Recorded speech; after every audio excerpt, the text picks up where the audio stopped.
Really, Braunschweig? Braunschweig beat Hamburg 3-1 today. So where does that leave us? Second to last place now. So it's the two worst teams in the Zweite Liga going ahead against each other on Sunday. This is your match preview of Regensburg against Schalke. Lots have been going on lately in our world. Seems like everyone's against Kees van Wonderen for a good reason. We brought in some replacements, not even replacements, we brought in some extra bodies to help him out. Yuri Mulder stepping down from the supervisory board to assist Ben Manga in the sporting director position role.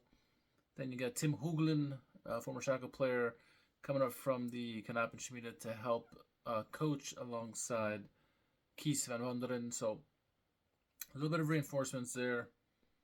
We heard that Mulder, Tillman, even Keenan Karaman, everyone came out and said, hey, we're all in support of Van Wonderen. He is our guy at the moment.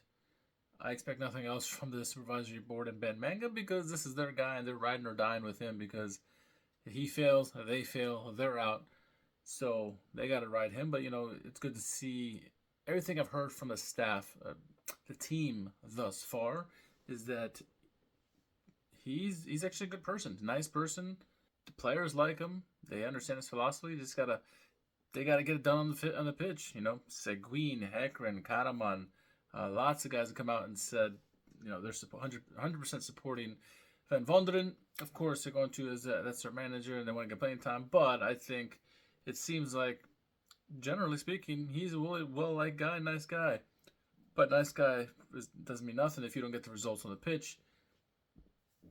We thought Ulm was a must-win game. We got a point. We said we needed 4 points from Ulm again, Regensburg. It is a must 3 points. We're playing the worst team in the league. We got to get results. We got to get results.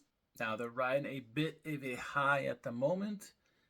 New manager comes in, Andreas Patz, and unlike us, they get the new manager bump. He got 2 wins in a row. They won the Pokal game against Greuther Fürth.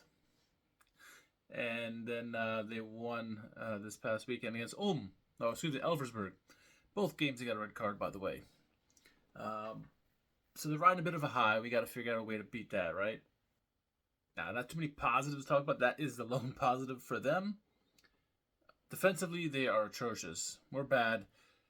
They gave up 8 goals to Nuremberg. I mean, we're not that bad, but they're pretty atrocious defensively. So we need to take advantage of it. We need to be on the onus, put on the gas pedal. None of this defensive park the bus bullshit. We need to attack them and try to get some goals against them. We need to break them. Come on. Now, another thing about Regensburg, they're prone to red cards.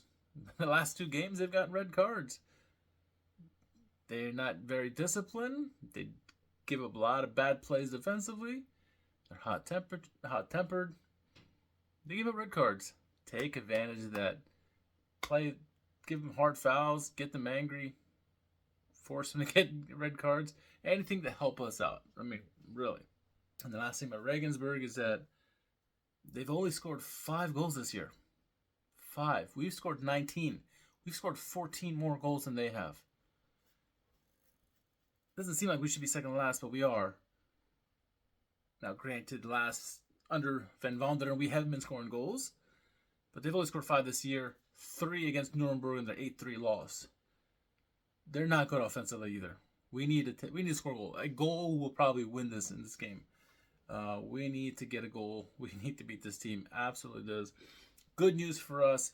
Musa Silla, Antwi Adie, they should be back. Cisse is not quite ready yet. We're getting healthier. That's good news. Van Wonderen said so in the press conference today. It's good to have more and more guys coming back, and that'll only help the team going forward in their goal and trying to achieve survival, honestly. So that's good signs. If those 2 are healthy enough, they're going to start. Same thing, Yunus. Yunus is kind of slowly getting back into it. Coach said if he's healthy, he's going to start. He was very creative. Yunus scored a goal at the end of the game, last game. So he's one of our own lone creative guys that we have. Get him out there. If Adi can get out there, Musasilla, we need Musasilla with Karaman. The more in the attack, the better chance for us to get a goal. Again, at least one goal will probably win this game. So we need to get that goal and get it early. That tones down the pressure that we are facing. The longer the game goes 0-0, the better chance Regensburg has a chance to steal one. And I don't like our chances if the game is 0-0 in the 50th, 60th minute. We need to score a goal in the first half, get it out of them, smell the blood, and go after it and kill them off. But yeah, should be an interesting game. It is a must-win game for the entire squad, honestly. Many people are saying Van Vonderen's head should be taken if he loses his game and bring in someone else after the international break. But let's see, last game before the international break. I feel confident, surprisingly, that we're going to get a win. So I'm going to say we break out in a big way. We win 3-0 against Regensburg at home, and everyone saves their job. Let us know what your thoughts are. We'll get back to this after the game with a review of the match and then the podcast later in a couple days. But let us know in the comments what you think the score, what the result's going to be. Glück auf.